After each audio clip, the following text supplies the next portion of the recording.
Salut à tous, épisode très spécial de Dunk Hebdo. Aujourd'hui, c'est Adrien qui vous parle. Ceux qui nous regardent sur YouTube sont peut-être déjà au courant. On est au complet aujourd'hui pour le dernier épisode de 2020, un épisode d'introspection.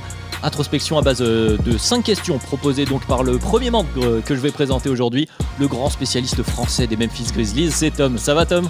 Ça va et toi ? Eh bien ça va très bien. Content de vous retrouver.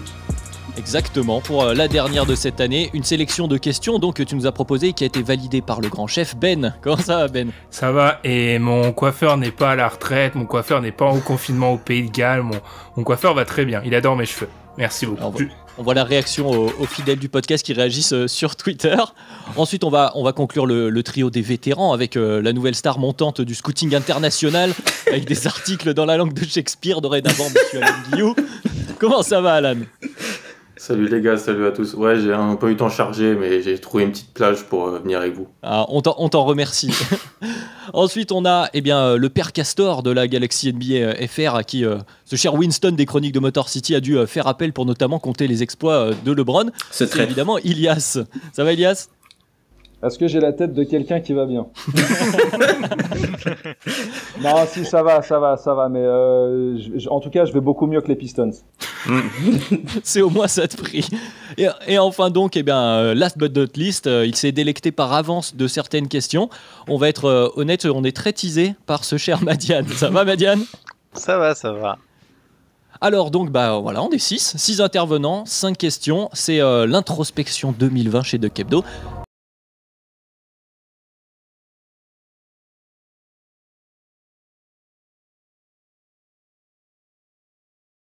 Posé 5 questions aujourd'hui, enfin c'est Tom qui nous a proposé 5 questions pour faire un point sur notre relation à la NBA. Et je vous propose d'attaquer tout de suite, puisqu'on est 6, on va avoir beaucoup de choses à dire, avec donc une question posée aux commentateurs de la NBA que vous êtes, messieurs. Et cette première question, c'est sur quoi avez-vous le plus appris depuis que vous faites des podcasts NBA donc. Et on va commencer par celui qui a posé la question. Tiens, vas-y Tom, à toi la parole. Alors moi je dirais côté apprentissage, je vais prendre peut-être 3 niveaux. Je vais prendre le niveau hors terrain. Donc la chose sur laquelle j'ai le plus appris, c'est vraiment le côté l'aspect CBA. Donc c'est quelque chose que c'était très loin de moi entre guillemets. Enfin je m'y intéressais mais j'y étais pas vraiment allé en profondeur et avec les podcasts du coup j'ai pu m'intéresser un petit peu plus à la chose pour pouvoir comprendre vraiment les mécanismes et les rouages de la NBA et du coup ça a amélioré ma compréhension globale de la NBA en général, du business et de ce qui se passe sur le terrain et hors du terrain. Après d'un point de vue terrain, c'est plutôt la compréhension de la défense, les stratégies défensives, le edge, le drop, tout ça. Donc c'est des choses ce sont des concepts que moi je connaissais pas vraiment. Enfin, j'avais une idée de ce que c'était, mais je ne pouvais pas me les représenter. Et aujourd'hui, je peux expliquer, comprendre et même expliquer, vulgariser en fait le concept du drop, du edge et tout ça. Donc ça ce sont des paramètres un peu importants. Et puis la dernière chose, je dirais, c'est l'importance de croire que tout le monde peut jouer le titre. Ça aussi. Je suis arrivé, j'avais vraiment les yeux un peu de gamin et d'enfant. Je me disais tout le monde peut gagner. Non, c'est faux. Très bien, on a eu le technicien un peu de Dunk Hebdo. Je vais continuer avec les anciens parce que vous avez plus d'expérience en tant que podcasteur, on va dire. Vous avez peut-être appris plus de choses d'ici là. Donc Alan, je te pose la question à toi. Qu'est-ce que tu as appris depuis que tu as commencé Dunk Hebdo ? Tout. Énormément de choses.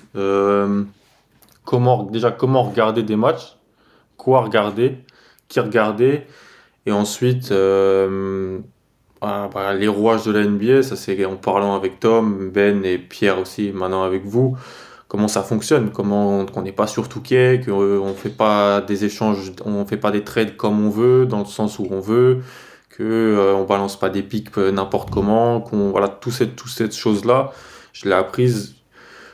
Je le savais, mais je l'ai matérialisé et je l'ai vraiment bien plus appris en parlant avec vous et en regardant la NBA. Donc c'est à 2 niveaux. Donc c'est comment regarder des matchs, qui regarder, comment faire. Quand on se dit on a on va faire un podcast sur une équipe ce week-end, va falloir qu'on regarde 2 ou 3 matchs d'une seule équipe.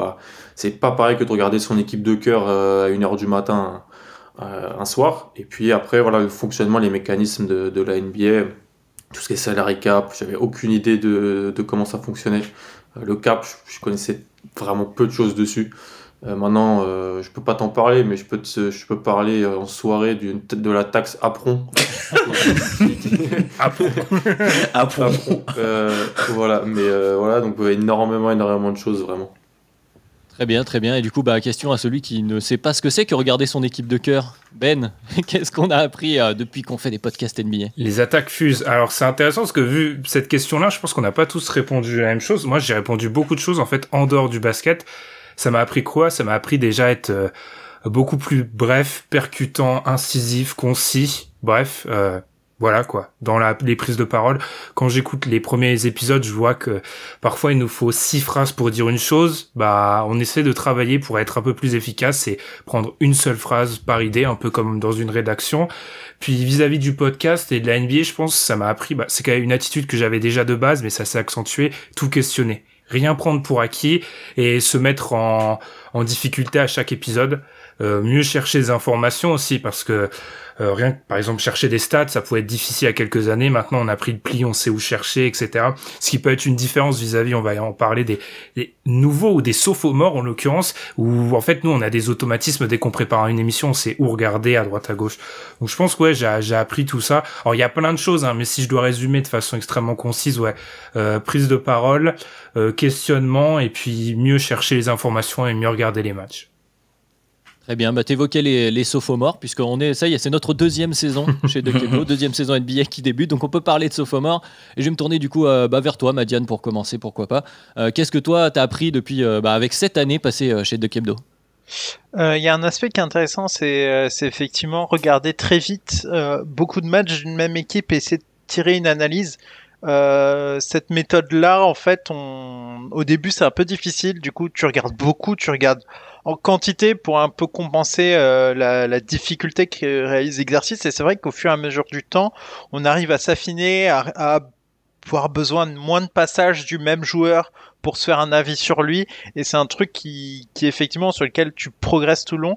Il y a aussi autre chose. Moi, c'est sur la concentration sur la méthodologie. On peut dire dans le podcast des conneries entre guillemets ou des choses vraies et peut-être pas forcément pour les bonnes raisons. Et moi, c'est ce que je dis, c'est que je pense qu'il est important de faire quand on travaille dans un podcast, c'est avoir raison pour des bonnes raisons, c'est-à-dire avoir une méthode de travail, une méthode d'analyse, une grille de lecture qu'on essaie d'appliquer à des équipes et des franchises et on l'applique un peu de la même manière, on améliore sa méthode. Après, ça peut donner un résultat positif ou négatif, on peut dire des conneries, des choses vraies.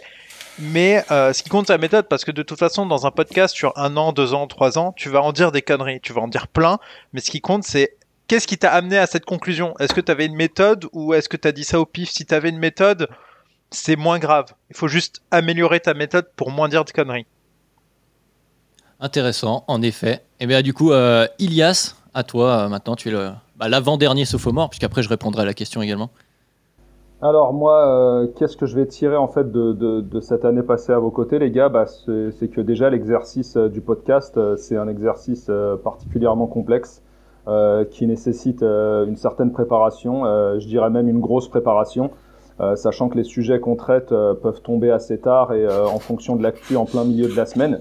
Et nos auditeurs savent peut-être pas forcément ce qui se passe en coulisses, mais en fonction de l'équipe ou du thème à traiter, la charge de travail elle peut s'avérer assez importante. Donc ça implique forcément le fait de visionner les matchs des équipes ou des joueurs en question, se renseigner de la meilleure façon possible, préparer ses analyses, essayer d'imager ses propos à travers certaines stats ou certains chiffres.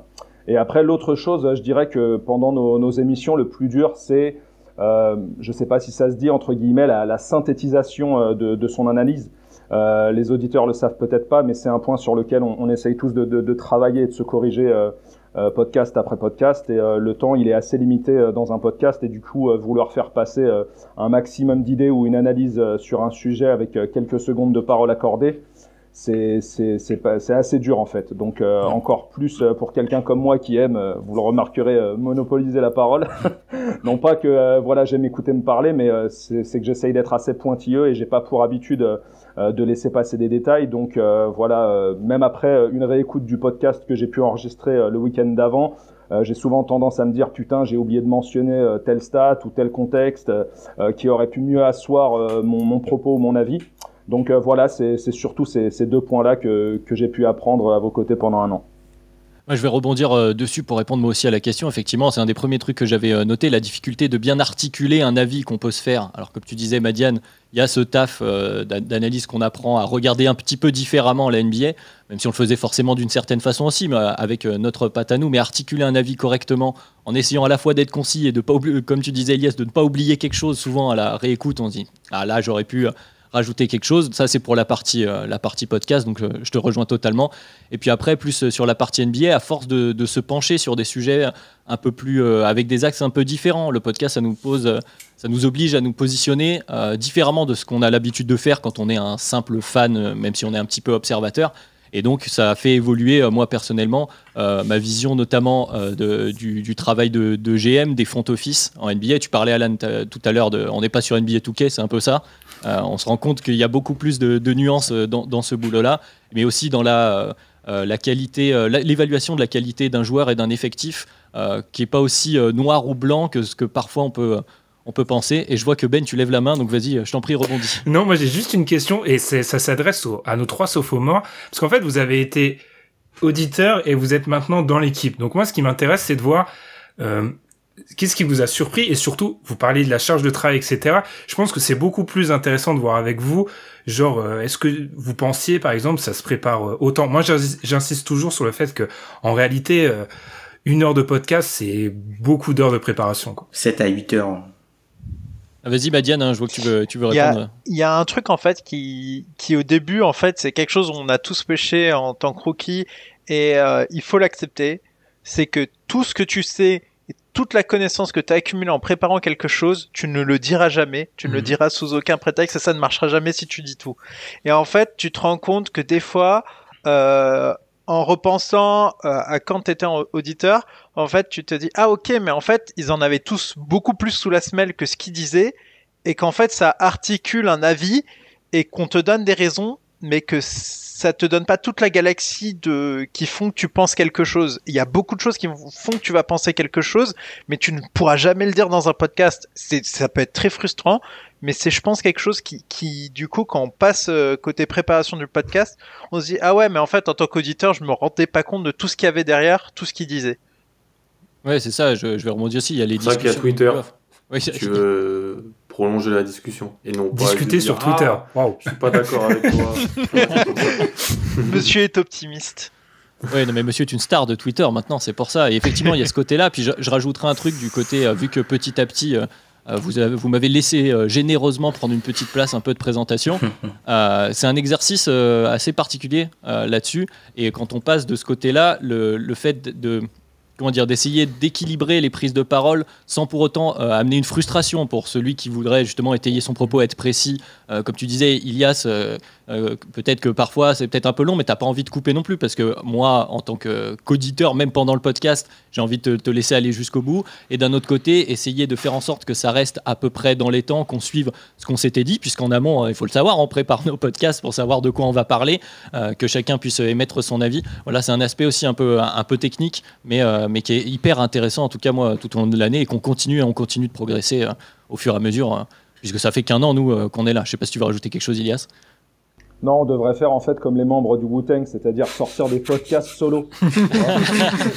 Donc là, au moins, on aurait suffisamment de temps de parole pour exprimer nos propos. Non, mais enfin voilà, ce qui est sûr, c'est que voilà, il y a énormément de points positifs, et je pense que au moment où j'ai été entre guillemets recruté, je pensais pas que la tâche allait être aussi complexe en fait.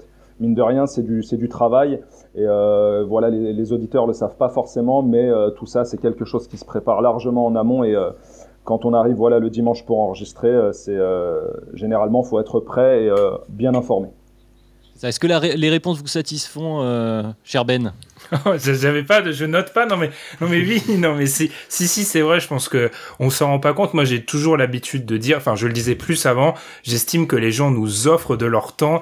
Il faut le mettre à contribution. Si c'est pour balancer des généralités ou pas analyser, je trouve ça un peu déplacé même.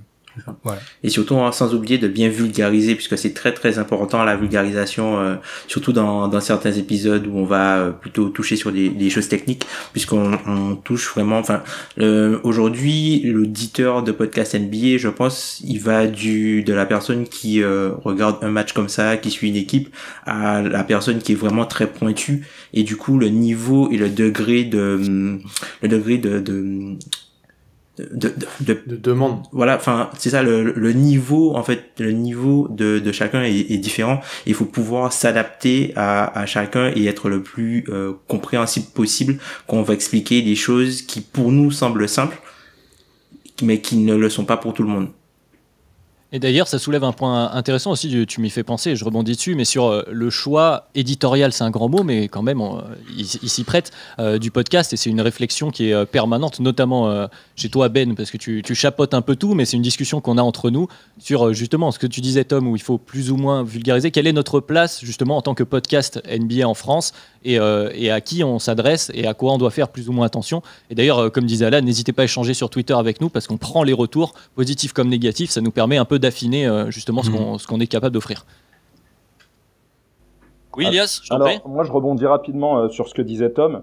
Je pense que le côté technique, même s'il n'est pas suffisamment accessible lors d'une écoute d'un podcast, je pense que ça peut aussi jouer sur la sensibilité de chacun, de chaque auditeur, en fait, à essayer de pousser la réflexion, parce que généralement, voilà, quand on n'arrive pas forcément à saisir ce qui a pu être dit dans un podcast, eh bien, ça va peut-être pousser l'auditeur, et en tout cas, moi, c'est un peu la position que j'avais il y a encore un an, à justement faire ses recherches, que ce soit sur des sujets comme la draft, des sujets comme le salary cap et ce genre de choses. Donc, je pense que ça peut aussi avoir tendance à créer des vocations. Il y a vulgariser et donner envie aussi de s'intéresser. Voilà, il faut équilibrer tout ça. Je vous propose qu'on passe à la question suivante, parce qu'elle est un peu corollaire, j'allais dire, à celle-là. On emploie des grands mots aujourd'hui. En tout cas, elle va y ressembler peut-être sur cette. Ouais, le niveau de langue aussi. Je glisse juste ça là aussi. Ouais. Le niveau de langage, effectivement, c'est une question qui se pose forcément dans tout média audio. En tout cas, c'est sûr. Et donc, la question numéro 2, c'est sur quoi votre regard a le plus changé, évolué. Donc, on va retrouver peut-être certaines réponses. Je vais te donner la parole à toi, Alan, parce qu'on t'a un peu moins entendu là, sur ces dernières minutes. Qu'est-ce qui a le plus évolué chez toi ces derniers temps, depuis que tu es un membre éminent du podcast Dunk Hebdo? Merci beaucoup. Les valeurs des posts, c'est la chose qui a le plus évolué, en fait. Je disais pas que pour moi, il y a 5 ans avant que je commence le podcast, ou même que j'arrive sur Dunk Hebdo il y a 7 ans maintenant. Parce que ça fait long quand même. Longtemps, ouais. Je disais pas que un pivot va aller à un ailier et qu'un ailier va aller à un meneur. Quand même pas. On sait quand même, quand on regarde, que les ailiers sont ce qui t'amène au titre et tout en haut. Mais là où j'ai le plus évolué, c'est en fait dans la valeur de ce qu'on les Américains appellent la valeur de remplacement de certains postes. Et voilà, pour moi, ça implique aussi, ça implique comment payer des joueurs, comment drafter des joueurs, et comment drafter et payer certaines positions. C'est la chose qui a le plus, où sur mon regard a vraiment le plus changé. Et c'est quelque chose que j'essaie d'appliquer au quotidien avec deux bons exemples, donc les pivots, mais les pivots non générationnels, voilà, qui sortent du quatuor Jokic, Towns et compagnie, Davis, et les meneurs backup, les meneurs backup, deux postes où la valeur de remplacement est assez haute, et en fait je préférerais toujours signer un agent libre pas cher plutôt que de drafter. C'est la chose vraiment où j'ai le plus évolué, et surtout depuis un an, 2 ans, en parlant avec vous tous et tout ça. Tu vas avoir du mal avec Peyton Pritchard, hein, toi. Ouais, tiens, Tom, t'as pris la parole, vas-y, réponds à la question. Sur quoi ton regard le plus évolué? Moi, je dirais clairement, la chose sur laquelle, la chose sur laquelle mon regard a le plus évolué, c'est vraiment le concept de loyauté joueur-franchise. En fait, j'ai commencé les podcasts, j'étais vraiment pro-franchise, et au fur et à mesure, je suis passé pro-joueur, en fait.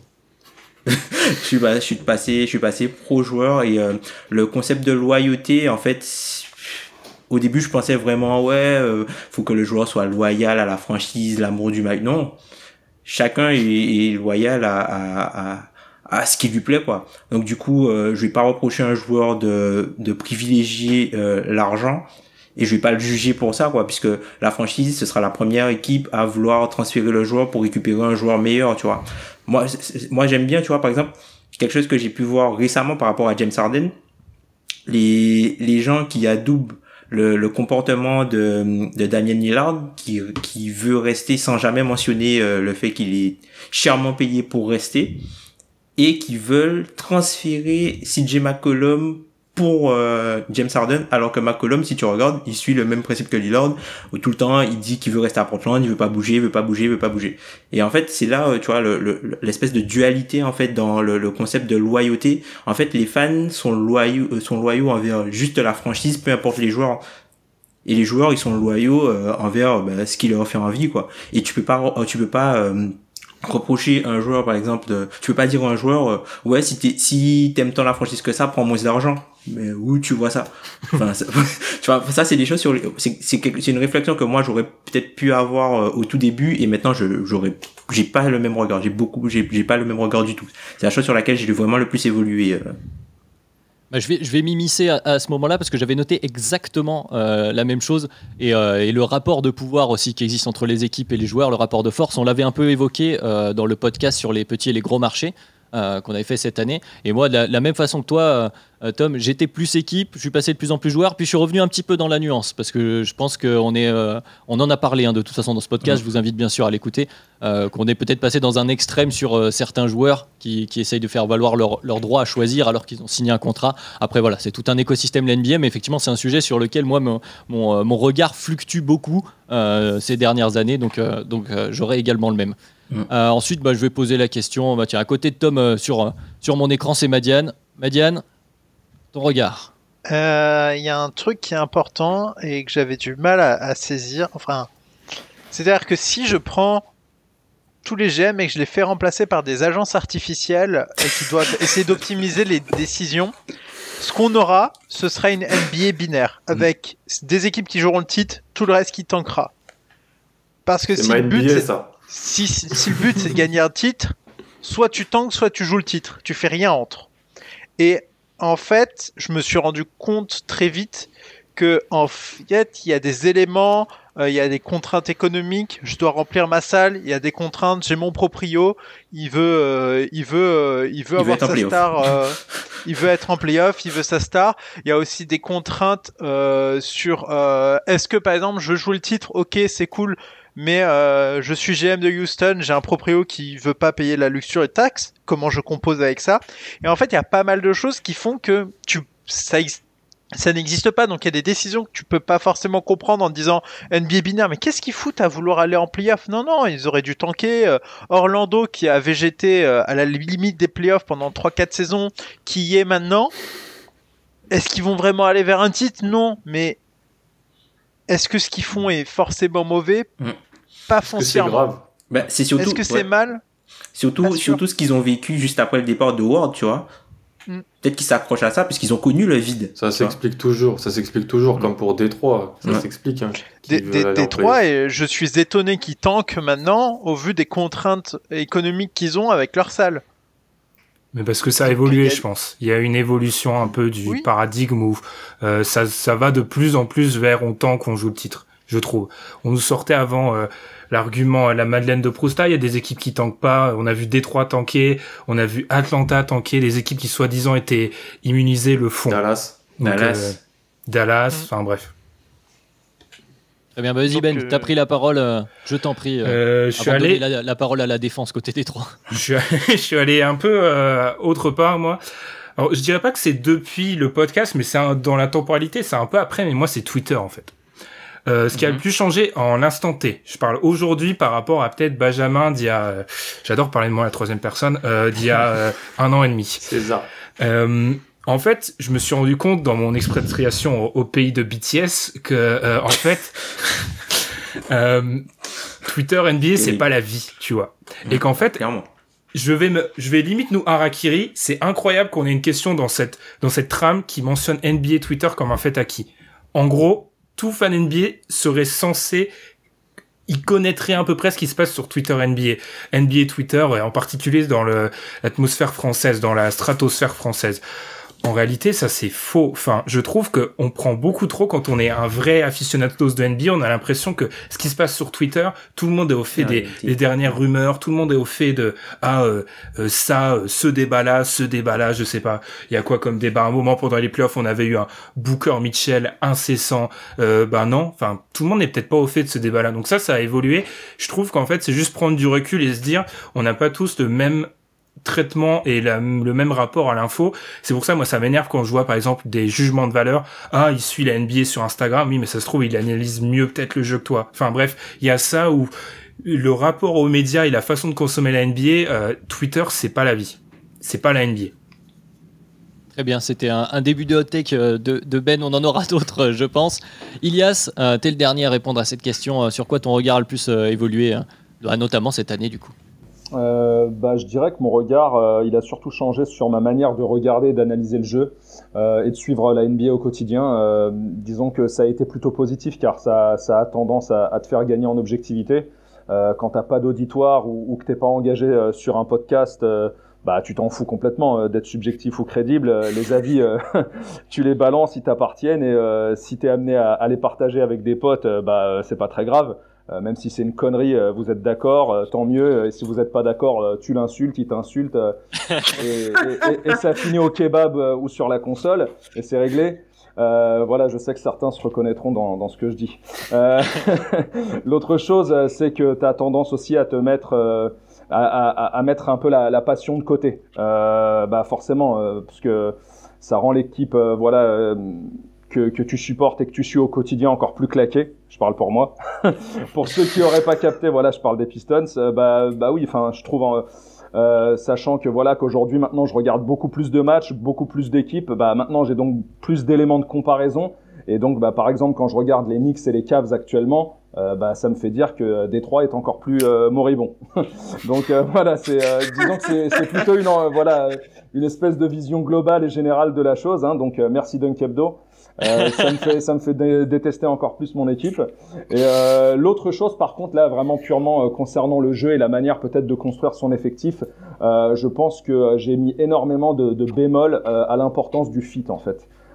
Principe qui est en train de se perdre de plus en plus, en fait, au fil des années et en fonction de l'évolution du jeu. C'est plus un secret pour personne, mais pour ceux qui ont regardé et consommé beaucoup de basket dans les années 90, on avait vraiment cette espèce de squelette et de schéma à respecter avec un meneur de jeu, un arrière, un ailier d'une certaine taille, un ailier fort et un grand pivot. Tout ça, c'est maintenant, c'est devenu des schémas et des concepts un peu galvaudés, et maintenant on est sur un tout autre modèle qu'il faut saisir tout simplement. Très bien. Eh bien, on va pouvoir aller sur la question d'après qui va faire plaisir à Ben. Non, Ben, tu veux dire quelque chose ? Non, parce qu'en fait, on a posé la question sur Twitter et c'est intéressant, c'est que là, on a eu plusieurs réponses qui ont mentionné les jeunes joueurs. Ou genre les gens, depuis qu'ils ont commencé à regarder la NBA, ce qui a le plus changé, c'est le rapport aux jeunes joueurs et je pense la fin de cette illusion. Je voulais juste le faire noter parce que c'est un peu un des thèmes de l'année. On en a dans le sens beaucoup. Positif ou négatif du coup ? Négatif. En mode, c'est peut-être la notion d'espoir de jeunes joueurs, etc. Donc, on a évoqué cette année. Ouais, c'est un de nos sujets. On va pas, c'est pour ça que je voulais pas qu'on s'arrête dessus parce qu'on on a fait des épisodes sur la draft, petit marché, etc., reconstruction. Mais juste noter que visiblement, quand tu commences à t'intéresser en NBA, la jeunesse perd un peu de son attrait. Visiblement. Le fameux biais de jeunesse. Très bien, on va retourner justement sur Twitter, tout ce que tu aimes avec la question d'après, qui va peut-être lancer des polémiques. Ça y est, on va se faire des amis, c'est maintenant. Quelle est votre plus grosse unpopular opinion par rapport au NBA Twitter FR ? Alors je traduis en français, unpopular opinion, donc une opinion qui est, disons, pas à contresens de la majorité, on va dire, dans tout cas, de ce qu'on peut voir des commentaires sur Twitter. Minoritaire, ouais. Voilà, donc c'est le moment. Je ne sais même pas où lancer la balle. Allez, Tom, c'est pour toi la première. Je commence par Alain Juppé, ça va. Ouais, c'est ça. On y va progressivement. On y va. Je garde la cartouche Madiane de côté. Encore une fois, on va me traiter de politicien. Non, mais moi, clairement, moi, ce que je pense que la majorité des gens pensent différemment, c'est qu'en fait, les Warriors ont plus eu besoin de Kevin Durant que lui a eu besoin d'eux, tout simplement. Je pense que si Kevin Durant ne rejoint pas les Warriors, Steph Curry, il a juste un seul titre. Moi, c'est ce que je pense.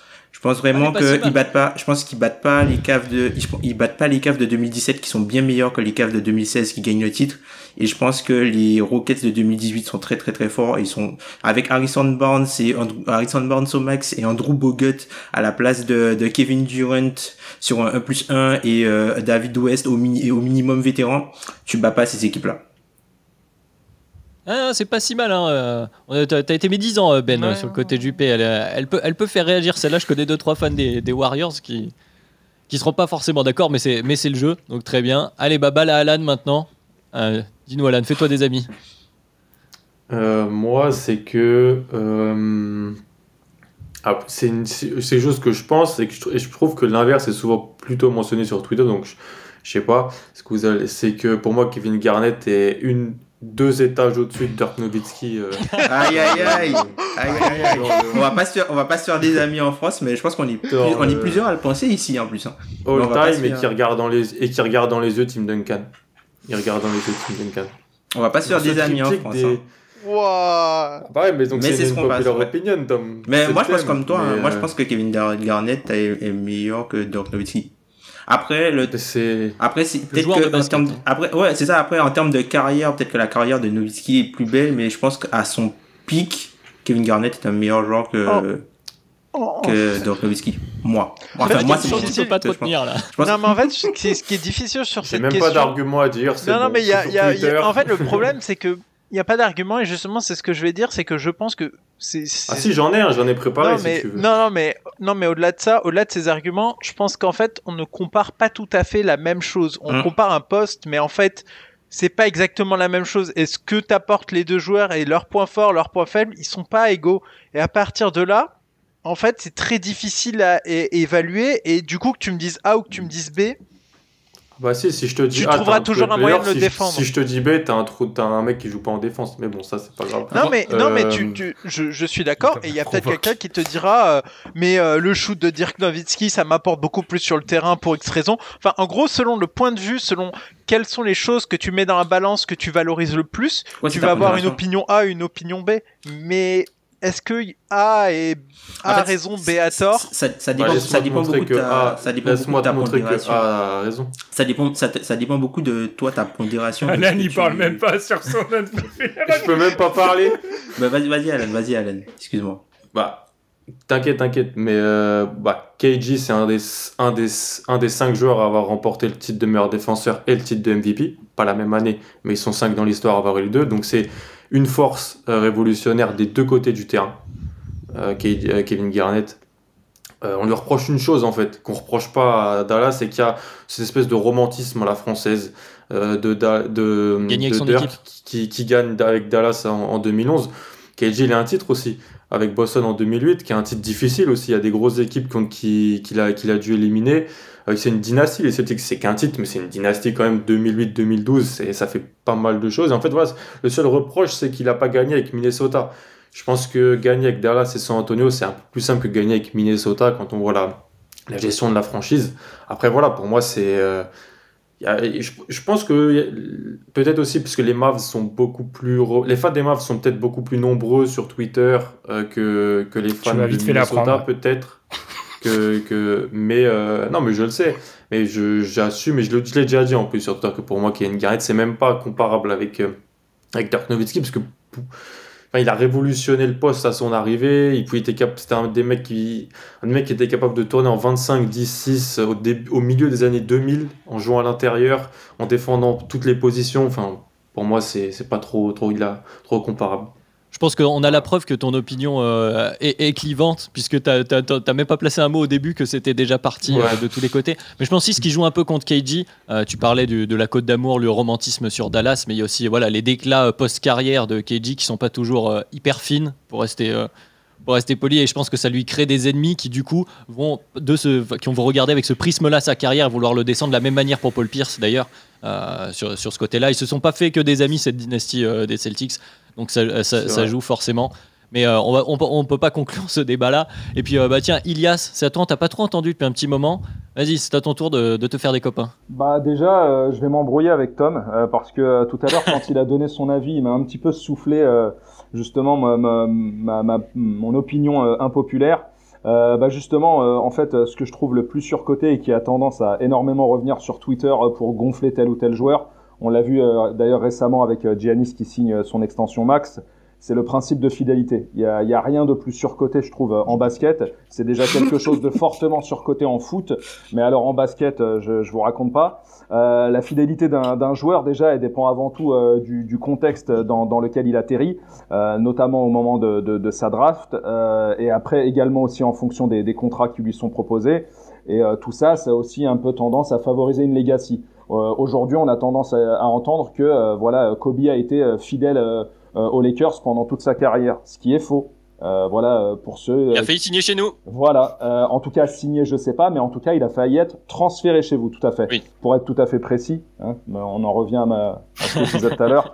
Et donc pour moi, c'est quelque chose d'extrêmement surcoté parce que déjà Kobe atterrit dans un contexte ultra favorable. Après, il en veut un petit peu plus, donc il demande le transfert de Shaq, ou en tout cas son départ. Il fait tout pour devenir l'option numéro 1. Et dès l'instant où ça a commencé à ne pas gagner, et qu'il a vu qu'il n'était plus en position de gagner, il a commencé justement à réclamer son trade. Il y avait même un deal en place pour les Bulls.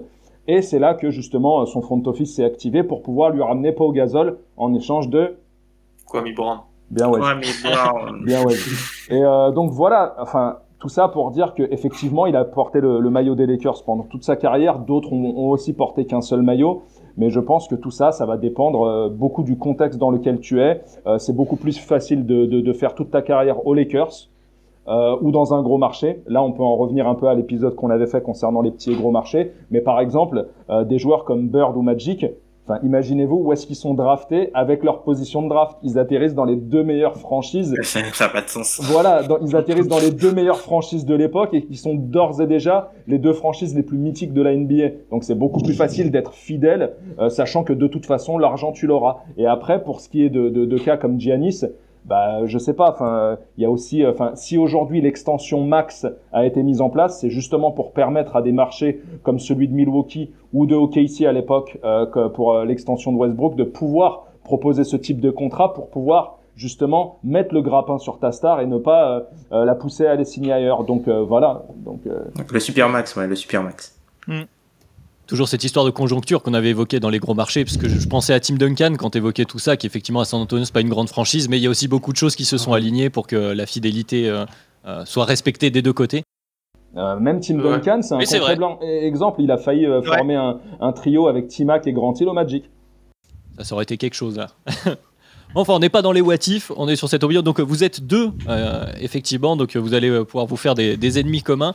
Je vais garder le meilleur pour la fin. Donc Ben, je t'en prie, est-ce que tu as une opinion impopulaire à nous proposer ? Je sais pas si c'est vraiment impopulaire, mais je rejoins un peu Alan sur la vision française, je dirais même une vision européenne.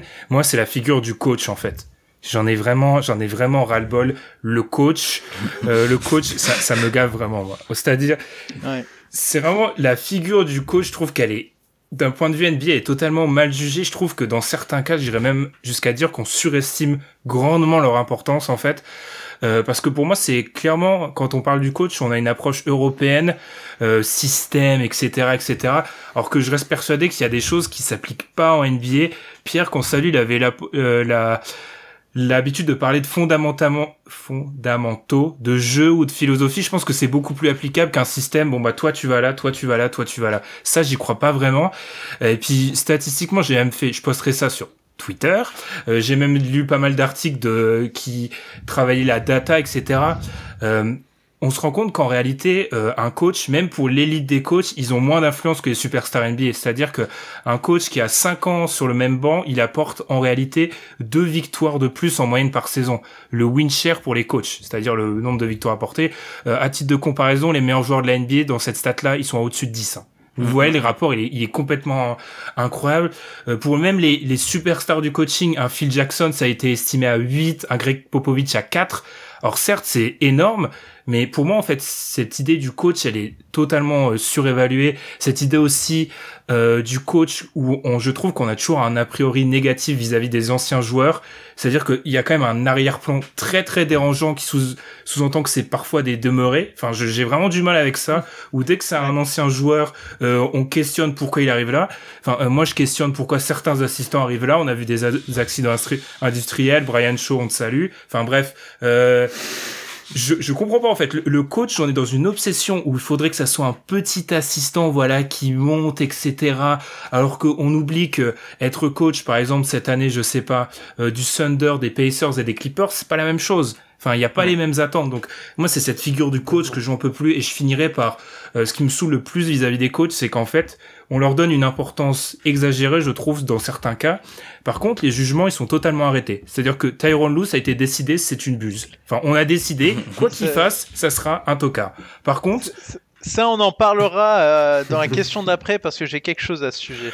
Par contre, Jeff Hornacek, qui avait fait 6 mois bon avec les Suns, il avait tout le temps des postes, alors que le mec n'avait rien prouvé depuis. Mais ça avait été décidé que c'était un bon coach. Enfin, il y a aucune évolution. Enfin bref, par exemple, à Thibodeau, c'est acté que c'est un mauvais coach, alors que pour l'instant, ce qui fait que New York, c'est plutôt intéressant. Enfin, j'attends de voir. Donc ça me saoule vraiment. Que c'est un mauvais coach du côté de Chicago, on le respecte toujours. C'est ça, tu vois. Mais par contre, il y a la narrative de c'est un mauvais coach. Pareil avec Doc Rivers.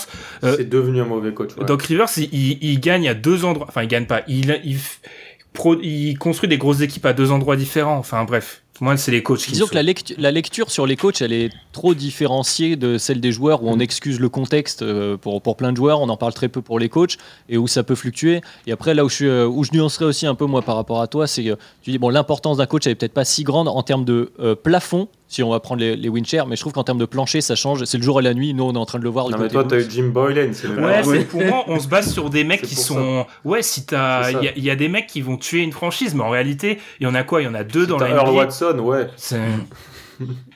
Jack Vaughn.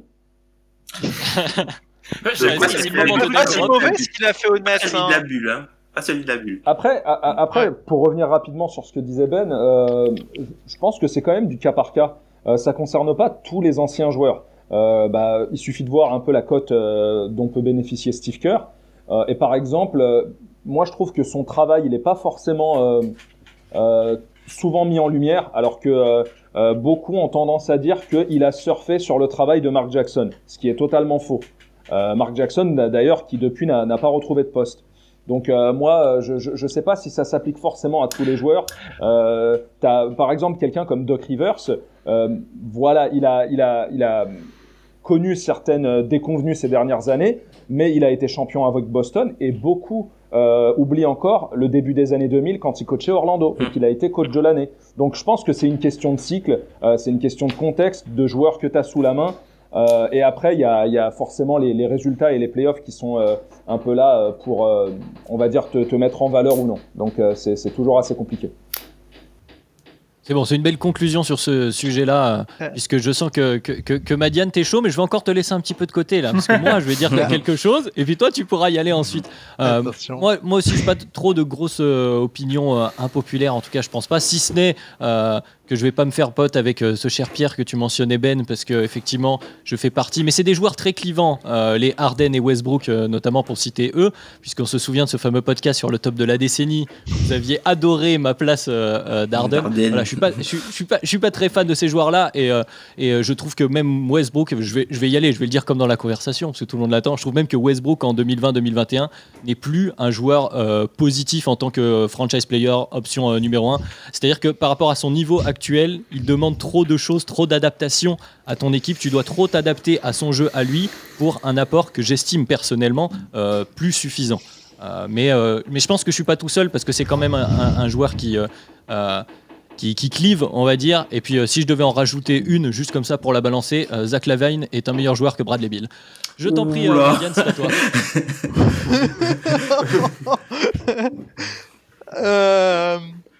Difficile de rebondir après ça, mais je pense que je vais me faire insulter. Vas-y quand même tranquille, hein. Vas-y quand même tranquille. Hein. Il y a des enfants qui nous je vais choisir mes mots. J'ai l'impression que je suis avec mon petit frère. Là, je trouve qu'on surestime le niveau de Tony Parker en France. Je m'attaque à un truc un peu sacré, mais... Ah, la tête des mecs. Mais globalement, en fait, j'y ai beaucoup réfléchi et j'ai été beaucoup traumatisé par un joueur espagnol et ça m'a amené une réflexion qui a commencé à mûrir, etc. Et j'ai regardé, par exemple, c'est assez incroyable qu'un Français ait pu devenir MVP des finales, mais je pense qu'il aurait jamais pu faire une meilleure carrière que celle qu'il a fait au vu de son niveau, de son talent, etc. C'est-à-dire qu'il a maximisé absolument tout ce qu'il pouvait faire dans la NBA. Je le félicite pour ça. En termes de nombre de titres, avoir réussi à choper un MVP des finales, quand tu regardes les MVP des finales des 35-40 dernières années, à part Iguodala et Mr. Big Shot avec qui ça peut se discuter sur qui est le plus fort des deux, ben en fait, il fait partie des 3 MVP des finales les plus faibles en termes de niveau. Est-ce qu'on se dit que Kawhi Leonard est devenu un autre joueur depuis son titre de MVP des finales? Il aurait pu sinon se joindre à cette conversation, mais en fait, avoir eu un MVP des finales, c'est absolument lunaire pour un joueur de ce niveau, et c'est presque une anomalie historique. Et il a fait une carrière énorme, une carrière magnifique. Mais je pense que par exemple un joueur espagnol qui nous a mis la misère du côté du nord de la France à un moment, bah, je pense qu'il est plus fort et que il a moins maximisé sa carrière. Quoi ? Il aurait dû être MVP des finales en plus en 2010. Ouais. Il est meilleur Kobe. Et typiquement, il a récolté tout ce qu'il pouvait récolter. Tony Parker, il aurait jamais pu récolter plus, mais je pense pas qu'il est meilleur. Et je trouve que du coup, on surestime son niveau. Alors, il a accompli de grandes choses. Mais en fait, quand tu regardes les faits, quand tu regardes son niveau de jeu, etc., est-ce qu'en première option, c'est un joueur qui t'amène au titre ? Il a bénéficié de conditions quand même très très très favorables et du coup, bah, je trouve qu'on surestime un peu son niveau par rapport à ce qu'il est réellement. Mais c'est un énorme joueur, mais il y a un petit décalage. Après, c'est l'histoire de la NBA, hein. C'est toujours le prisme a posteriori. Puis on est français, tu vois. Mais... On est français, c'est de l'émotionnel. Mais ça, on va y revenir juste après. Je vais en parler des Français. Mais je ne sais pas si quelqu'un veut ajouter quelque chose parmi vous sur le sujet Tony Parker, ou on va laisser Madiane s'occuper tout seul avec... Le problème, c'est qu'à cause de Madiane, la Fédé, elle va pas nous envoyer des places gratuites, quoi. On est mort. C'est fini. Sachant que les Français ont tous, il y a 2 agents qui représentent tous les Français, on est carbonisés. C'est bon. On remercie Sekou d'avoir changé d'agent du coup. Bon, enchaînons. On s'est fait assez d'ennemis maintenant, mais on va garder. Dans le Texas, je crois que Madiane et moi, on peut plus aller dans le Texas. Vous êtes attaqué à Dirk et Tipeee, là, vous avez deux icônes du Texas. C'était pas bon. Mais on va rester dans la sphère française quand même sur la question d'après, l'avant-dernière, la 4e. La question, c'est la suivante. Qu'est-ce qui vous surprend le plus dans la sphère NBA française ? Et du coup, la question, je vais la poser à Tom qui se fait discret, qui essaie de pas trop se faire d'ennemis aujourd'hui. Il est malin. T'as vu avec le recul, hein. T'as vu avec les autres techs, avec le recul, elle est pas si. Hélas. Le Grizzly est un nounours. Je t'en prie, Tom, te laisse pas déconcentrer. Moi, je dirais, ce qui me surprend le plus, c'est vraiment entre la dualité de certains fans de franchise qui sont contents de signer des mecs au minimum et qui se plaignent qu'ils sont pas bons. Moi, c'est un truc que je trouve scandaleux. C'est-à-dire moi, je pense à quelqu'un. C'est-à-dire que, par exemple, l'année dernière, Kendrick Nunn. Tu penses à la même chose. L'année dernière, Kendrick Nunn, toute l'année, ouais, il est au minimum. En final, il est pas bon. Personne n'a dit qu'il est au minimum.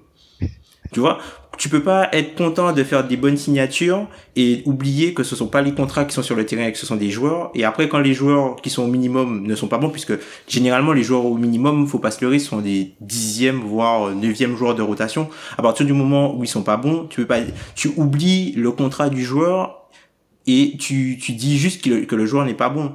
Mais si le mec est au minimum, il y a bien une raison. Donc moi c'est un truc que j'ai du mal à m'expliquer et aussi le fait de de toujours vouloir chercher le surcotage entre guillemets des joueurs avec un faible usage et un haut taux de true shooting. Ça, c'est un truc. Le volume, surtout quand c'est des intérieurs. le volume, ça compte. Le volume, ça en NBA. Enfin, certes, c'est pas joli entre guillemets, mais je trouve que le volume, ça compte, et pouvoir se créer et pouvoir prendre des shoots sur un terrain NBA, ça se mérite. Et au bout d'un moment, si t'as 15 de usage et 60% de true shooting et que t'as pas plus de usage, c'est que soit tu prends que des shoots propres qui te permettent d'avoir un autre shooting, et du coup, enfin, c'est comme si tu fais une passe à 2 mètres, quoi. Enfin, t'as pas de, enfin, il y a très peu de difficultés, en fait, dans ce que tu fais. Et, c'est pas parce que tu as un faible usage et une haute efficacité que tu es forcément un cadre offensif de la ligue. Très bien, voilà pour Tom. Écoutez, Alan, allez tiens, à toi. Dis-nous qu'est-ce qui te surprend du côté de la sphère NBA de France? C'était un truc que j'avais du mal à matérialiser, et que c'est en parlant, je crois qu'on était sur la conversation, il y avait avec Ben, Tom, et il y avait peut-être même Ilias quand on parlait de ça, et j'ai réussi à le matérialiser dans une phrase pas très française, mais c'est qu'en gros, pour moi, le titre, c'est un truc de superstar de 3e contrat. Je pense que les gens n'ont pas assez encore. Je vois des gens, quelques fans, qui ont critiqué par moments les finales de conf de Jason Tatum. Je vois par exemple, il y a Jokic qui s'est fait taper dessus un tout petit peu un moment en finale de conf parce qu'il prenait pas l'ascendant dans les finales de conf. Pour moi, le titre, c'est un truc qui est réservé à Kawhi, KD, LeBron. C'est ces 3 mecs-là qui décident qui gagne le titre.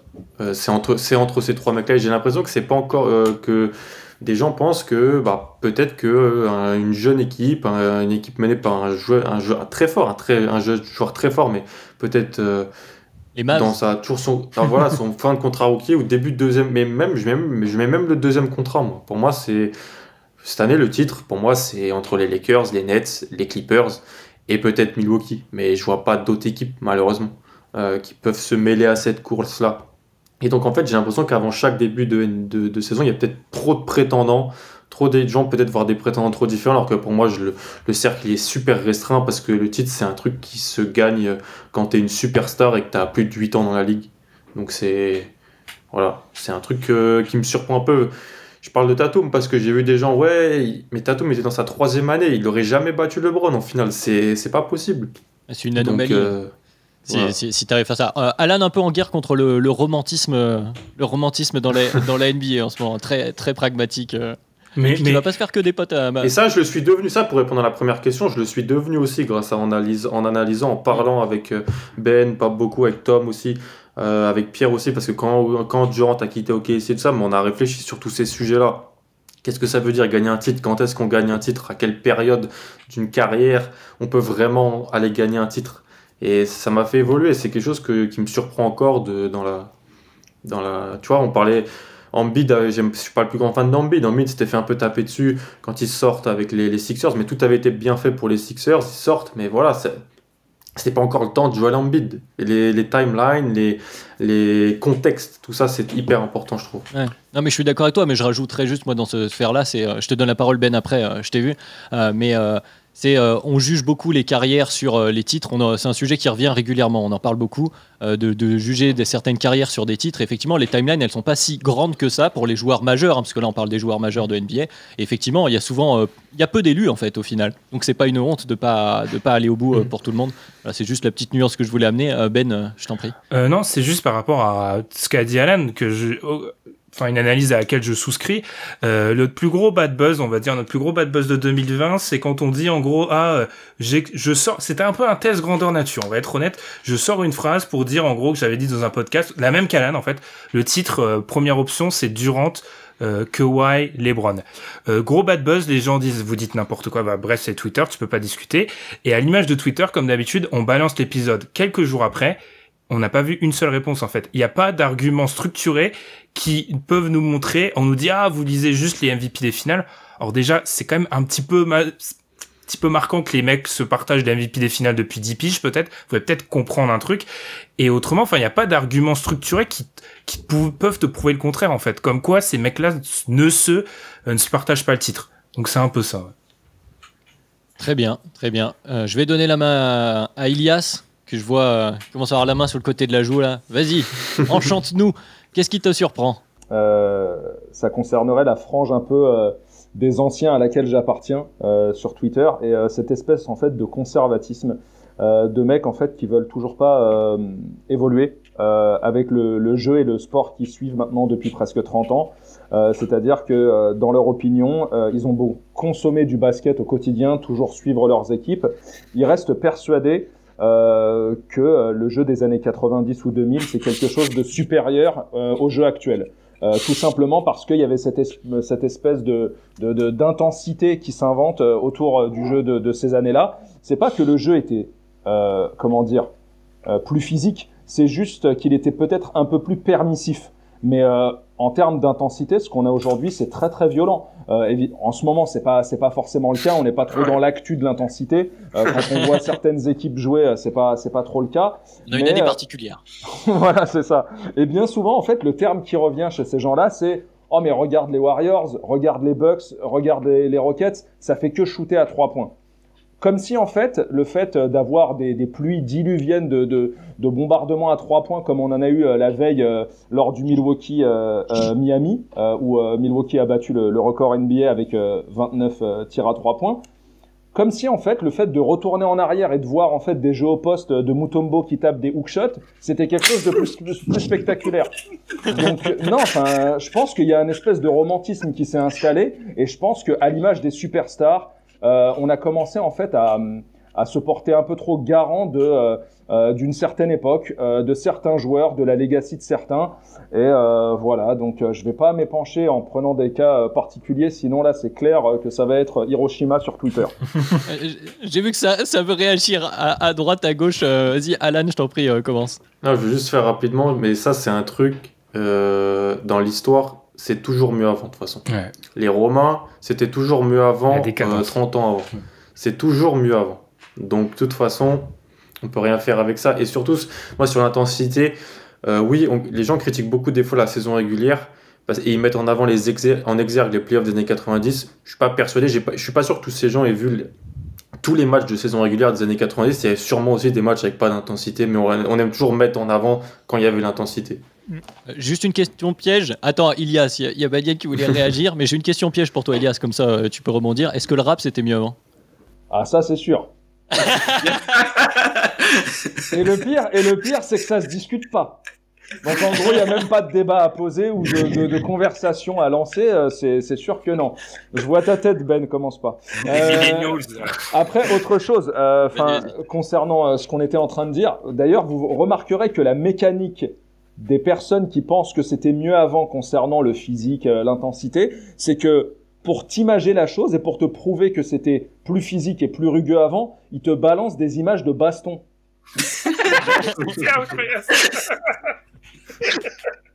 Ouais, le palace. Qu'est-ce que tu veux que je te dise ? Pourtant, moi, je suis fan d'une équipe qui a peut-être eu, qui a eu, en tout cas en son sein, dans son histoire, l'équipe la plus violente qui soit. Mais crois-moi que quand tu remates certains matchs, certes, Détroit était rugueux, dur, intense, mais c'est pas pour autant qu'aujourd'hui, quand tu vas regarder certains matchs de play-off, récemment, je m'étais refait par exemple le match 7 des finales NBA 2013 entre Miami et San Antonio, mais l'intensité, je crois que faut vraiment dire à ces gens-là d'aller remater ce match-là. C'est incroyable. Chaque panier doit être mérité. L'intensité, c'est pas que le contact physique, c'est ça aussi. C'est sur la définition du terme d'intensité. Une intensité physique. Faites un sprint, vous allez être contre personne, c'est intense. Donc voilà. Madiane, ça fait un petit moment que t'as pas eu la parole alors que t'avais levé la main, donc je vais être un professeur équitable. Madiane, je t'en prie, c'est à toi.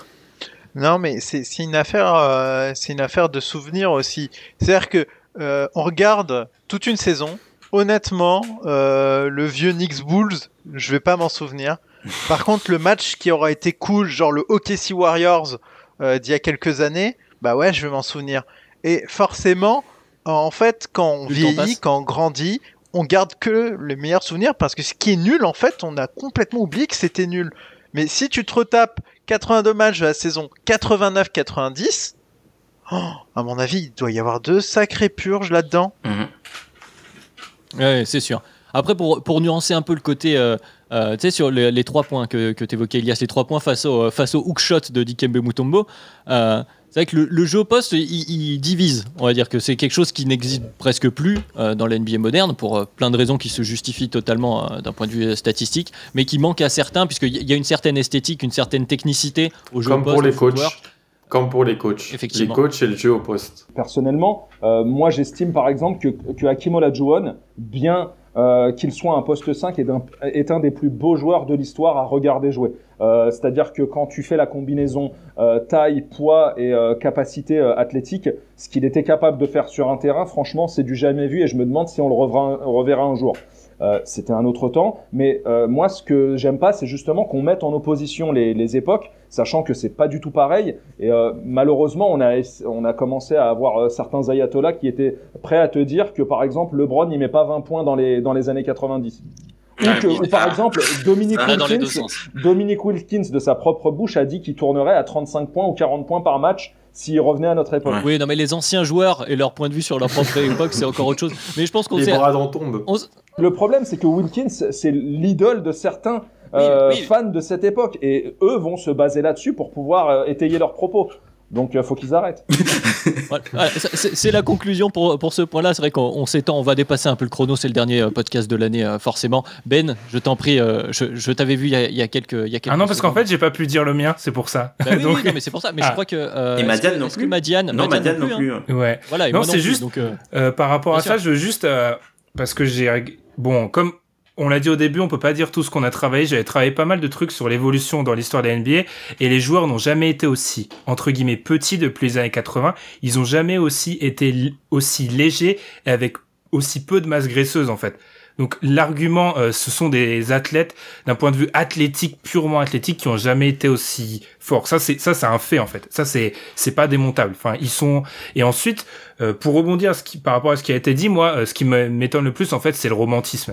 Il y a pas de caractère froid, en fait. Alan le dit parfois en football américain ou dans d'autres sports, j'ai un rapport au sport qui est extrêmement froid, calculateur, utilitariste, par rapport à si on fait de la philosophie. En fait, moi, je m'en fiche complètement de la façon dont je gagne, si je gagne, en fait. Enfin, si, par rapport à mon équipe. Le hookshot d'Olajuwon, par exemple, en fait, concrètement, c'est subjectif de croire que c'est mieux que le shoot de Michael Kidd-Gilchrist, tu vois. Alors qu'en réalité, qu'est-ce que le beau, tu vois. Depuis, Alan a parlé des Romains, je vais parler des Grecs. Depuis les Grecs, on se dit c'est quoi le beau. Enfin, moi, par exemple, dans certains sports, j'estime que la défense, c'est plus beau que l'attaque. Enfin, football américain, j'estime que la défense, c'est plus belle que l'attaque. Foot, j'estime que défendre, c'est plus beau qu'attaquer. Basket, c'est un peu plus différent. Mais bref, pour moi, c'est ça, en fait. Ce qui me surprend dans la sphère NBA française, c'est il y a ce romantisme, faut drafter l'équipe. Ça existe un peu aux États-Unis, mais nous, c'est totalement exacerbé. Il faut gagner avec des systèmes, etc. Avec panache, faut gagner avec panache.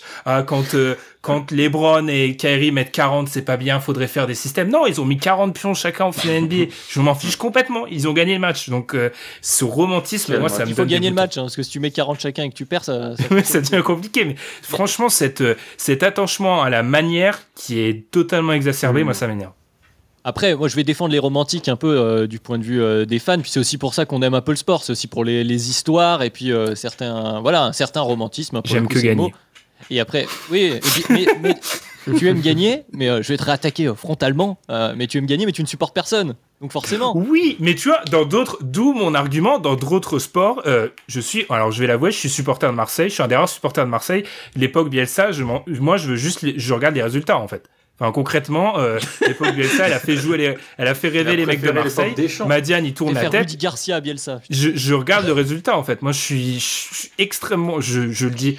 Alan peut confirmer, en football américain, c'est pire. Je suis froid comme une lame, en fait, dans mon rapport au sport. En fait, le problème, c'est que ce qui est demandé, c'est ce qu'il y a, en fait, de plus dur à mettre en place, c'est-à-dire concilier les victoires avec la manière. Historiquement, c'est très, très rare, que ce soit en basket ou même en foot. Par exemple, des équipes comme celle de Guardiola à l'époque du Grand Barça, on en a vu quasiment qu'une ces dernières années, ou en tout cas, t'en as peut-être une toutes les 20 ans. En foot, c'était Et elle s'est l'Ajax, vite caricaturée et devenue un jeu Et d'autres beaucoup et qualifié d'autres de vont moche. trouver ça pas leur goût. Voilà, ils vont trouver que c'est du hand, que Voilà. ça fait que tourner C'est autour la du pot, et t'as d'autres personnes qui vont être voilà plus fans du jeu de Liverpool, qui est plus direct et plus tranchant. Je pense que c'est une question de goût et de couleur, et en tout cas, Ben a raison de le soulever. Très bien. Eh bien, Madiane, c'est à toi. Tu as été plutôt sage dernièrement. Qu'est-ce qui, toi, te surprend dans notre chère sphère NBA française? Je suis très surpris par l'assurance qu'on affiche parfois, enfin sur plusieurs aspects. Déjà, j'ai l'impression vraiment qu'on prend les Américains pour des gros tocards, sans rappeler que c'est leur sport à eux et que c'est eux qui dominent en fait, et qu'en vrai on n'a pas de leçons à leur donner. Enfin, je trouve vraiment qu'on a, ils font des conneries, ils ont des défauts. Enfin, faut qu'on se regarde aussi. Et je trouve que parfois, dans la sphère française, on prend les Américains pour des abrutis. Sur la draft, je pense. Et ils le sont pas.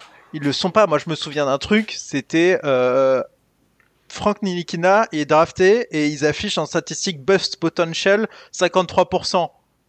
Et t'avais toute la sphère NBA française. Mais c'est un scandale. Mais c'est un scandale. Là, il est pas à 53% le curseur, il commence à monter. Hein. Et ça Il est redescendu hier soir.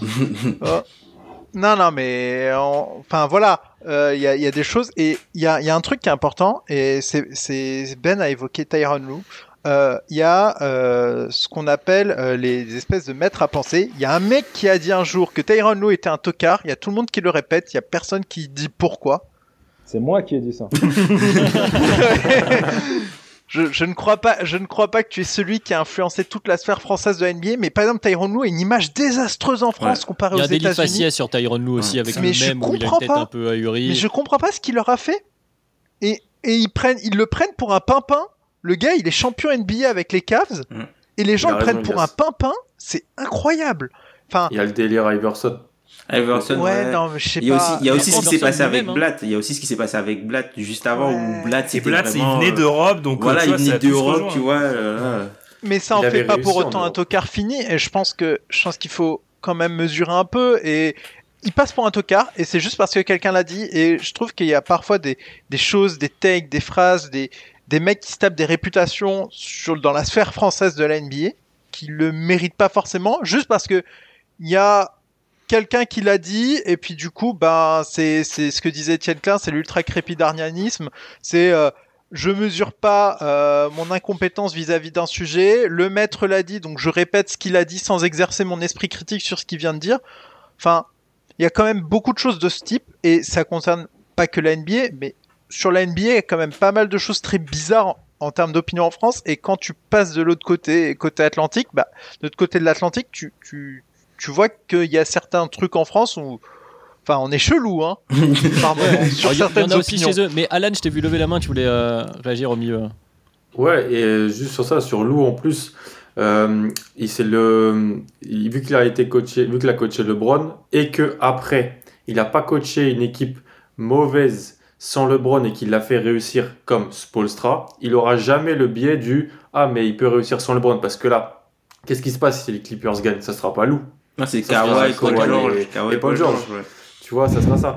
Là où Spoelstra, qui a énormément de crédit, lui, et à juste titre, c'est un excellent coach. Lui, il a réussi à amener Miami en playoff avec une équipe moribonde, il a réussi sans tout ça. Donc ça joue. Et en fait, on juge beaucoup les coachs sans juger. En fait, on juge les coachs en fonction de leurs équipes quand ça nous arrange pour notre avis. C'est-à-dire que quand on l'aime pas, c'est parce que soit il est mauvais avec une mauvaise équipe, soit il est bon avec une bonne équipe. Mais ça sera jamais l'inverse, c'est des choses binaires comme ça. Donc c'est assez binaire comme tu vois, on peut prendre juste l'exemple de Frank Vogel. Hein. Frank Vogel, dans son passage, il a un passage à Orlando, Frank Vogel. Il a pas fait Indiana Lakers. Hein. Il y a un passage de Frank Vogel à Orlando et ça s'est pas forcément bien passé. Ouais. Et puis, pas comme par hasard, tu vois, il est coach aux Lakers, il gagne le titre, la narrative sur lui a totalement changé.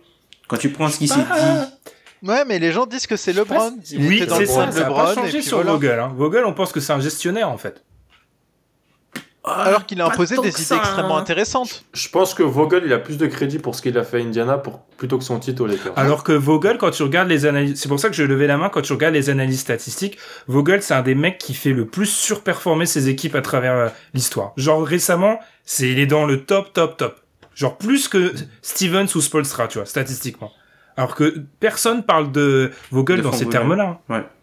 Oui, mais en même temps, il n'a pas le discrédit qu'a Lou non plus parce qu'il bénéficie de ses expériences précédentes où on lui accorde le fait d'être au moins un coach correct de NBA, voire un coach bon. Donc ça lui permet de. Mais moi, je réfléchis toujours, qu'est-ce que Lou a fait de mal? Mais il fait pas de système. Il fait pas de système. On y revient. Il a des équipes de stars et il a laissé jouer ses stars. Comme disait Ben, ils ont mis 40 pions chacun. Les gens oublient qu'il change son line-up en finale 2016. Ouais. Il inclut Richard Jefferson, il joue plus petit pour s'adapter à comment joue Golden State en face, mais ça personne ne va jamais le dire. Quand il fait jouer des Channing Frye que des shooters avec LeBron, c'est des idées. C'est des idées, c'est pas un système, mais c'est des idées de jeu. Mais le récit autour de cette équipe des Cavs, elle est insupportable. LeBron GM pour retirer du crédit à Griffin, LeBron coach pour retirer du crédit à Lou. Quand il y avait des dysfonctionnements, c'était tout sauf LeBron. Le récit autour de cette équipe, il est nauséabond, vraiment. Ouais. C'est la réputation de LeBron. Et puis j'y vais pour répondre à cette question. On en a encore une derrière, faut qu'on avance. Donc moi, ce qui me surprend dans la sphère NBA française, et je vais aller un peu à contre-courant, parce que pour moi, c'est l'anti-chauvinisme. Alors, on nous taxe souvent d'être très chauvin avec les Français. On parlait de Franck Ntilikina. Ils existent. Je ne nie pas qu'il y a des gens qui ont un billet sur ils sont français ou ils sont européens, comme disait Ben juste avant. Et tout de suite, on dit bon, ils ont des fondamentaux incroyables. Ils ont appris le vrai basketball, contrairement à ces Américains qui ne savent jouer qu'en 1 contre 1. Voilà. Européen de service. Je trouve que il est axé, ce chauvinisme-là, il est presque européen. Il n'est pas seulement français. C'est-à-dire qu'on a un biais de confirmation sur les Européens qui sont toujours bons. Porzingis quand ça pleure à New York et qu'après qu'il est un peu bon, tout le monde est content. Le cas Luka Doncic, etc. Par contre, je trouve qu'on aime bien récemment un peu dévaluer quand les Français font de belles choses. Et je pense notamment à Rudy Gobert, bien sûr, Tom, qui est un excellent joueur de NBA et qui a mérité Vous nous énervez notre Tom. Les gens énervent notre Tom. Après, nous, il est apeuré avec nous sur notre conversation. C'est un peu ça. Et je trouve que parfois, je trouve que c'est pas mauvais d'être fier, de féliciter les basketteurs français, de s'en féliciter d'une certaine façon, même si évidemment on n'y est pour rien et que cette formule de s'en féliciter, je m'y ferai jamais. Mais je trouve que parfois on est très très dur avec les joueurs français. Surtout parce qu'ils sont français et on accuse en se disant ouais, il y a cette accusation de chauvinisme sur certains en disant vous le défendez parce qu'il est français. Non, parfois on le défend juste d'un point de vue où on tente d'être le plus objectif possible. Et il y a certains joueurs français qui ont une meilleure cote aux États-Unis qu'en France. Et c'est le cas notamment de Rudy Gobert. Et j'ai vu des doigts se lever de partout. Le premier que j'ai vu, c'est celui d'Alan. Donc, je t'en prie. En 10 secondes, ce matin, j'ai lu sous un commentaire Kylian Hayes, pire bust, il n'a pas le niveau Pro B. Voilà. Après, faire attention à un commentaire d'un hurlub. Bien sûr, mais... Attention, hein. Il va falloir que tu me donnes l'adresse. Madiane, ouais, vas-y. Non, mais en fait, c'est qu'il y a deux choses, en fait. C'est qu'il y a des gens qui vont aller nous survendre des joueurs qui n'ont pas forcément le niveau, et du coup, face à ça, en fait, c'est un phénomène de réactance où des gens vont faire exprès de chier sur la gueule de joueurs français parce qu'ils sont français et qu'ils savent que les autres vont essayer de les surévaluer. Non, moi, je donne un autre exemple. Je trouve qu'Evan Fournier... Putain, Orlando, il est solide Fournier. C'est solide ce qu'il fait. Il est solide Fournier. Mais vraiment, je pense que je le verrai jouer dans beaucoup d'équipes en fait, avec ce qu'il apporte, etc. Et ben ça, tu regardes en France, tu regardes la réputation, le délit de faciès qu'il peut avoir. Franchement, il se fait des fois chier dessus. Je fais les gars. Batum aussi. Batum, monsieur. Batum a mérité un moment au Hornets, parce qu'il fait là, visiblement, sur ses débuts de saison. J'espère que ça continuera. C'est plutôt. Franchement, j'y croyais. Batum de Portland et début de Charlotte, c'est un vrai bon joueur de basket. Après, Fournier, c'est aussi parce que il est dans cette situation où c'est un fort titulaire, mais pas une super star. C'est des types de joueurs qui sont jamais estimés, en fait. Les joueurs à la Fournier, il aurait pu être portoricain, il n'aurait pas été estimé, en fait. Après, je pense que c'est. On revient aussi à cette. Vas-y. Il y a cette forme de vente d'espoir, la notion que tu avais évoquée, Ben, et il y a un peu de ça aussi quand on est français, c'est quand il y a un très jeune, on a envie de le survendre en se disant voilà, ça va être lui la prochaine superstar, et si le gars a été une superstar, a fait une très belle carrière à l'image d'un Tipeee, on va en être très heureux, et si par contre c'est un peu en deçà, même si elle est plus que correct, pour reprendre l'exemple de Fournier, et finalement, en fait, on le met de côté, c'est même plus on le critique, c'est genre on le mentionne même plus, quoi. Genre Evan Fournier, c'est normal, il fait son truc dans son coin, et puis peu importe, on va plutôt se tourner vers les nouveaux jeunes en se disant ah, là, vous allez voir. Après, le truc, c'est que les nouveaux jeunes, ils arrivent avec un statut de haut drafté. Nilikina, il arrive en 8, Kylian Hayes, on va en attendre encore plus. Donc on verra bien, mais c'est pour ça que moi j'aborde toujours de manière assez positive les compétitions internationales, parce que c'est une sorte un peu de cesser le feu. Voilà, du coup tout le monde est sous le même maillot, tout le monde supporte la même équipe, et il y a cet aspect positif en tout cas. Tu voulais dire quelque chose, Tom, du coup, parce que je t'ai coupé. Ah oui, par rapport à Fournier, je pense que là il y a aussi la notion contractuelle en fait qui surtout dans la sphère française, les joueurs sont souvent attachés à leur contrat. Et on dissocie. Parfois, t'as des joueurs qu'on fait passer pour des mauvais joueurs parce que simplement ils ont un mauvais contrat, alors que ce sont des bons joueurs. C'est juste que le contrat et la valeur marchande du joueur n'est pas haute. Mais tu vois, par exemple, un mauvais joueur qui est payé en dessous de sa valeur, ça reste un mauvais joueur, tu vois. Alors qu'un bon joueur qui est payé plus que ce que tu pourrais avoir pour l'échanger, ça reste quand même un bon joueur, c'est juste son contrat qui est mauvais. Et ça, je pense que c'est quelque chose où la dissociation se fait très peu, en fait, entre le contrat, la valeur du joueur dans l'effectif et le niveau du joueur sur le terrain. On attache le contrat, c'est sur le front. C'est ça, les deux sont ensemble. Après, désolé Adrien, tu ne respecteras pas ce... Après ça, moi c'est le dernier de l'année, après on reviendra dans les timings. Après ça, j'aimerais toujours bien nuancer, parce que à votre travail, s'il y a un mec qui gagne 4 fois votre salaire, vous le savez en fait. Donc il y a au bout d'un moment où concrètement ça compte quand même. Enfin, surtout dans un vestiaire NBA avec des joueurs ultra compétitifs, le salaire il est obligé d'être pris dans l'équation. Alors bien sûr, attaché au front du mec et juste le juger à travers ce prisme-là, c'est faux. Mais pour moi, tu t'es obligé, le contrat il est extrêmement important dans l'équation. Oui, mais après, il va amener aussi d'autres questions dont on parlait, de la fidélité, etc. Enfin, c'est tout un tas de questions. On en a aussi un peu, on l'a un peu évoqué dans l'histoire des petits et des gros marchés, de que faire de sa carrière, comment valoriser ce qu'on est en tant que basketteur, etc. C'est vrai que c'est une grande question. Et donc, on va quand même aller en direction de cette dernière question en guise un peu de bilan, qui est plutôt une question plus légère, je dirais, mais qui est quand même assez sympa, et qui est, donc je la pose, qu'est-ce que vous diriez sur la NBA à votre vous-même d'il y a 5 ans? Et je propose de commencer. Tiens Ben, tu avais la parole, qu'est-ce que tu te diras toi-même? Alors, il va avoir deux Ben. Il va avoir Ben, le fan NBA, et celui, entre guillemets, je n'aime pas ce mot, le boss de Dunk Hebdo. Alors, pour le fan NBA, je vais dire juste, tu vas assister à des changements de ouf, parce qu'en fait, quand je parlais des courbes, etc., il y a des trucs de malade. Je passerai le lien sur mon compte Twitter. C'était un article super intéressant qui prenait des courbes depuis les années 80 sur plein de statistiques, le poids des joueurs, les tirs à 3 points, le pourcentage à 3 points, le nombre de tentatives à 3 points, le pourcentage au tir, bref. Et tu vois que il y a plein de courbes où genre en 2015, soit la courbe elle explose, soit elle descend. Genre par exemple les pivots à 3 points, ils font rien pendant 40 ans et puis ils prennent des 3 points en 2015. Enfin genre il se passe trop de changements.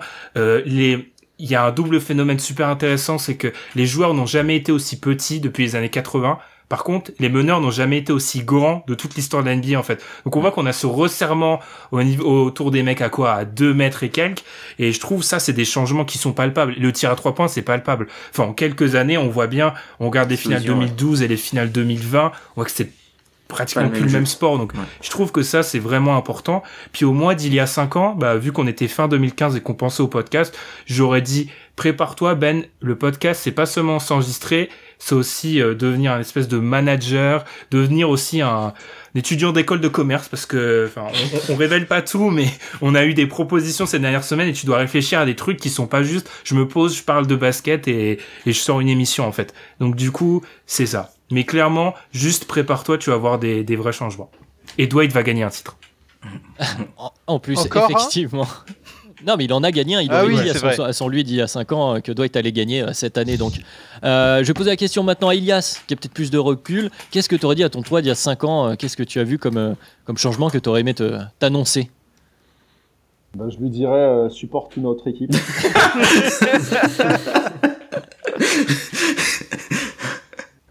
C'est intéresse-toi un petit peu plus à la draft et à la NCAA en général. En fait, c'est quelque chose qui m'a toujours botté, mais pour lequel j'ai pas vraiment eu de temps à accorder. En tout cas, quand je reviens en arrière, je me rappelais pouvoir regarder tous les ans le Final Four. Et il s'avère que ces dernières années, j'ai pas eu vraiment l'occasion de le faire, justement par manque de temps. Voilà, maintenant il y a tout un tas de facteurs qui font qu'on a un peu moins le temps qu'avant, comme la famille et autres. Mais en tout cas, je trouve ça super intéressant, voilà, de suivre l'éclosion d'un joueur et son évolution, voilà, de ses 15-16 ans jusqu'à, je sais pas, le fait qu'il puisse devenir un joueur All-Star, voire All-Time. Je pense que suivre tout ce processus, c'est quelque chose d'intéressant et c'est assez imagé par l'un des membres de notre team, en la personne d'Alan. Tu vois un peu ses yeux briller dès qu'il voit Zion. Là, Tyrese Maxey, il a mis un lay-up et il a dit « T'as vu, je te l'avais dit ». Donc voilà, c'est assez intéressant et je pense que j'y prêterai un petit peu plus attention. Et l'autre chose que je lui disais « Mec, je pense que tu vas pas être prêt, mais d'ici quelques années, tu verras quelqu'un dépasser Jordan. » Et cette chose, je l'ai vue, donc voilà. Très bien, sans commentaire de ma part. Je vais revenir au coup d'avant. La passe a été donnée à Alan, donc vas-y. Voilà, si on est sur YouTube, pour ceux qui nous écoutent sur les plateformes de podcast, si vous voulez voir nos tronches réagir aux différentes takes sur cet épisode. Et donc oui, comme je disais, Alan, la question est pour toi maintenant. Qu'est-ce que tu aurais dit à ton toi d'il y a 5 ans? Bah, de prendre spé informatique. Dire oui. En option. De prendre spé informatique parce que, alors déjà que aujourd'hui j'estime mon niveau faible plus, on va dire. En progression. Plus. Voilà. Je sais monter un épisode. Bon, mais par rapport à là où je suis parti, Ben et Tom peuvent dire que beaucoup de progrès ont été faits. Donc ouais, j'aurais dit ça, c'était la petite note d'humour parce qu'en fait, ces gens se rendent peut-être pas compte, mais ouais, il faut avoir des bases d'informatique pour faire tout ce qu'on fait en fait. Et moi, j'en avais pas. Enfin, je savais taper un texte sur Word, faire un Excel, envoyer un mail, quoi. Et voilà, mais pas plus. Et sinon, je regardais des matchs de tout le monde. Tout regarder. Les 30 franchises. Il y a des équipes que je regardais pas. Et maintenant, je regarde tout le monde. Parce que je regarde tout le monde, ouais. Et puis c'est tout. Tout le monde, hein, parce que même de la D2 tchécoslovaque, non. là, où... Non, je regarde. Non, ça par contre, c'est vrai, c'est les gens des fois me demandent, je regarde aucun match de NCAA en live. Je fais que du replay pour gagner du temps et pour pas assez. Est-ce que tu serais pas aussi revenu sur ta take sur Mozgov? C'était il y a 4 ans. Mais oui. Bon, bien sûr, mais comme on l'a dit au début, le nombre de conneries que j'ai dit dans ce podcast, on les compte sur les... Il n'y a pas assez de doigts des 6 membres du groupe pour dire toutes les conneries que j'ai dit. Donc, c'est valable pour chaque individu, donc il n'y a pas de souci. Ça sera celle-là est dans mon panthéon. Justement, celui qui avait évoqué le fait de dire des bêtises dans un podcast, Madiane, qu'est-ce que tu dirais à ton toi-même d'il y a 5 ans?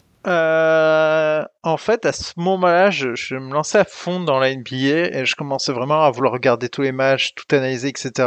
C'est vraiment la montée en régime. Et ce que je lui dirais, c'est fais gaffe à tout ce qui peut se raconter, tout ce qui est dit, tout ce qui est même commenté, que ce soit dans un article, pendant un match, ailleurs. Essaye de te forger plus ta propre opinion et c'est un truc que j'ai pas fait, donc j'ai souvent répété en guise d'avis NBA ce que j'entendais, sans comprendre, sans essayer de savoir. Et quand j'ai commencé à vouloir un peu plus essayer de me forger ma propre opinion, c'est là où j'ai un peu plus apprécié ce que je regardais et plus développé en fait mon affinité avec la NBA. Donc en fait, au final, j'ai arrêté de regarder ça passivement. J'étais plus actif et j'ai trouvé ça beaucoup plus intéressant d'un seul coup. Donc je pense que je lui demanderais de faire cette transition plus vite parce que c'était pas forcément là où j'avais le meilleur avis sur tout. À toi, Tom, qui nous a posé cette question, qu'est-ce que tu avais derrière la tête? Qu'est-ce que tu te serais dit à toi-même il y a 5 ans? Je me serais dit... La nuit. Je me serais dit, quand tu regardes un match, les choses qui n'arrivent pas ont tout autant d'importance que parfois les choses qui arrivent. Je me serais dit aussi que avec les Warriors, plus Kevin Durant, tu auras peut-être la chance de voir l'une des meilleures équipes, ou si ce n'est la meilleure équipe, ou l'équipe la plus impressionnante de l'histoire que toi t'aies pu voir en vrai. Donc profites-en. Et la dernière chose que je me serais dit, c'est arrête de sous-estimer LeBron, il est beaucoup plus fort que tu ne le penses. C'est parfait, j'allais commencer par là, puisque moi, mon adage arrive un peu plus tard avec le fameux titre de Cleveland qu'on a évoqué, ne jamais sous-estimer LeBron James. Donc voilà, j'aurais dû à ce moment-là, je me le serais dit à moi-même, ne le sous-estime pas, tu vas voir. En deuxième lieu, un peu à la même manière qu'il y a, je me serais dit profite, parce que ça va vite tourner. Parce qu'il y a 5 ans, 2014-2015, ça doit être la toute fin de Thibodeau.